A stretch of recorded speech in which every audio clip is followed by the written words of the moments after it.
రోజుకి 8 గ్లాసుల నీళ్లు ఖచ్చితంగా మనం తాగాలా? ఇది మీరు తెలుసుకోవాలంటే వీడియోని ఎండ్ వరకు వాచ్ చేయండి. మరిన్ని మోర్ హెల్త్ అప్డేట్స్ కోసం మన ఛానల్ సబ్స్క్రైబ్ చేసుకోండి. మన బాడీకి అవసరమైన వాటర్ అనేది వ్యక్తి మీద ఆధారపడి ఉంటుంది. అందరికీ ఒకేలా 8 గ్లాసులు అనేది రూల్ అయితే కాదు. ఎంత వాటర్ సరిపోతుంది అంటే దాహం వేస్తే వాటర్ తాగడం అనేది బెస్ట్. అలాగే ఎక్కువగా చెమటలో పడితే ఇంకా వర్క్ ఎక్కువగా చేస్తే వాటర్ అనేది ఇంకా ఎక్కువగా కావాలి.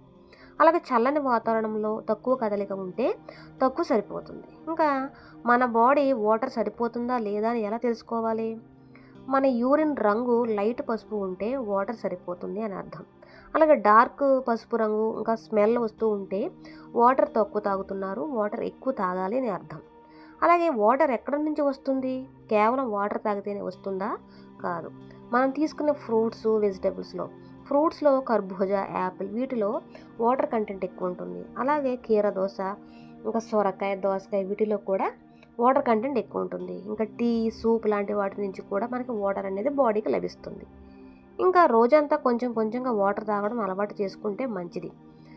అంతేగాని బలవంతంగా 8 గ్లాసులు తాగాల్సిన అవసరం అయితే లేదు.